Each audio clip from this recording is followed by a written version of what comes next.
Chers frères et sœurs, j'aime beaucoup ce passage de l'évangéliste Luc qui tient à bien ancrer dans le temps et l'histoire, avec des repères précis, la venue de notre Seigneur et Sauveur Jésus-Christ. Mais aujourd'hui, même si nous ne sommes pas des bergers, j'aimerais vraiment que nous puissions tous nous approprier l'annonce que l'ange leur fait. Cette annonce, je vais la découper et commenter en 5 points.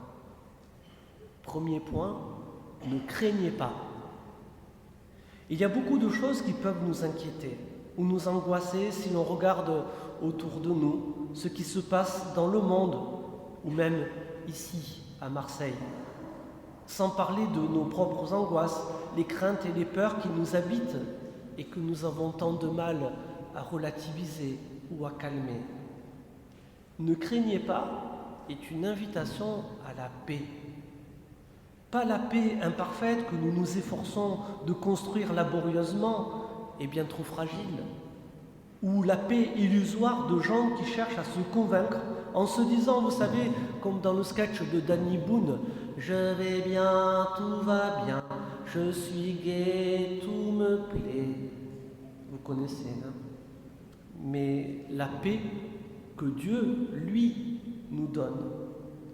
Un des noms que le prophète Isaïe donne à Jésus-Christ est le prince de la paix. Qu'en fêtant et accueillant sa venue aujourd'hui, nous puissions tous accueillir sa paix qui bannit toute crainte. Deuxième point, car voici que je vous annonce une bonne nouvelle. Ah, cela fait du bien d'entendre enfin une bonne nouvelle. À force d'entendre aux actualités tout ce qui ne va pas ici ou là, nous pourrions penser qu'il n'y a que des mauvaises nouvelles et que les bonnes nouvelles n'existent plus. Et pourtant, il y a encore beaucoup de bonnes nouvelles. Naissance, mariage, aide, solidarité et tout le bien que nous sommes encore en capacité de faire autour de nous. Bien sûr, cela ne passera pas au journal de 20 heures, mais s'il vous plaît, focalisons-nous sur toutes ces bonnes nouvelles qui nous entourent plus que sur les mauvaises nouvelles. Sachons voir et discerner tout ce qui est bon plus que tout ce qui est mal. Car rappelons-nous bien, qu'en nous créant à son image, Dieu nous a rendus capables d'aimer et de faire le bien. C'est ce que Jésus va s'efforcer de nous rappeler durant tout son ministère public. Efforçons-nous donc de correspondre à cette volonté bienveillante de Dieu notre Père sur chacun de nous. Et nous serons alors porteurs de la bonne nouvelle. Troisième point, qui sera une grande joie pour tout le peuple. La joie. Voilà un des fruits de l'Esprit Saint que nous avons trop tendance à oublier.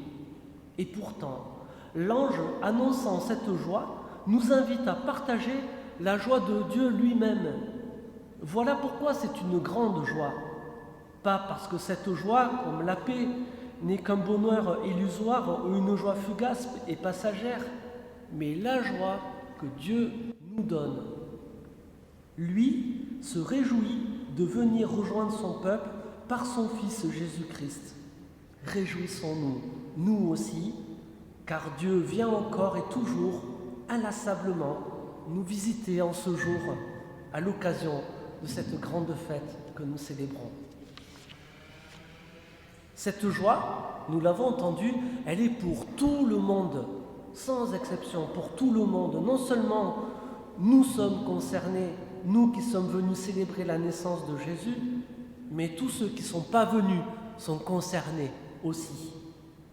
Puissions-nous, chacun de nous, à notre manière, être les messagers de cette joie pour tout le monde, pour tous les autres, même les plus incroyants, même les plus sceptiques, même les plus éloignés de Dieu.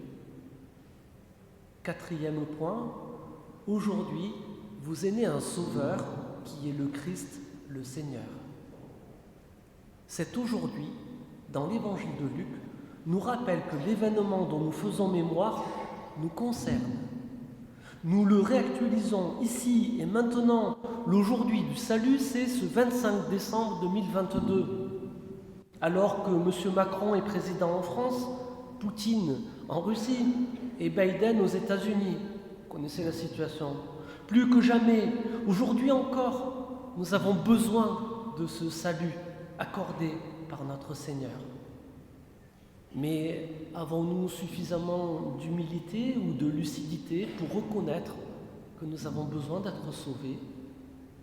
C'est pourtant le cadeau royal que Dieu nous offre en son Fils Jésus-Christ. Nous n'avons aucun mérite à mettre en avant, rien à faire pour en être digne, pas d'acte héroïque à accomplir pour nous disposer à l'accueillir, car c'est un don gratuit de Dieu. Nous avons juste à ouvrir notre cœur et ouvrir nos mains pour l'accueillir, pour recevoir ce cadeau. 5e point, et voici le signe qui vous est donné, un nouveau-né emmailloté et couché dans une mangeoire. Quelle humilité dans ce signe! Un signe à la portée de tout le monde. Et c'est vraiment là que réside la grandeur de Dieu, savoir se mettre à la portée de tous. Nous pourrions être déçus de ce signe. Il est tellement banal. Nous nous attendrions peut-être à des choses beaucoup plus clinquantes, des signes lumineux dans le ciel, des tremblements de terre, du feu, un vent puissant. Vous savez, comme dans toutes ces manifestations cosmiques terrifiantes que nous pensions accompagner la présence de Dieu dans l'Ancien Testament. Non, rien de tout cela ici, mais la douceur et la tendresse d'une naissance. Un nouveau-né dont le premier cri et le braillement ont dû déranger qui? Les animaux de l'étable? Nous pensions peut-être que Dieu viendrait de manière fulgurante, vous savez, avec tous les honneurs dus à sa majesté, habitant les plus beaux palais royaux du monde. Et voilà que Dieu réside dans la mangeoire d'une simple étable, car il n'y avait plus de place pour eux dans la salle commune, nous dit l'évangéliste Luc.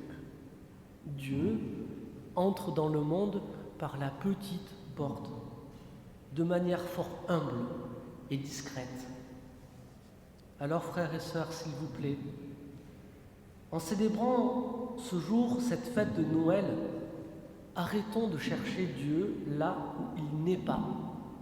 Arrêtons d'attendre de sa part des signes extraordinaires pour croire en lui. Arrêtons de projeter sur lui des intentions qu'il n'a jamais eues. Arrêtons de nous construire de fausses images de Dieu, mais accueillons ce Seigneur qui se plaît à nous rejoindre dans ce que nous avons de plus fragile et de plus modeste. Alors, nous serons en capacité d'accueillir à nouveau ce salut, cette paix et cette joie qu'il vient encore et sans cesse nous offrir en son Fils Jésus-Christ. Amen.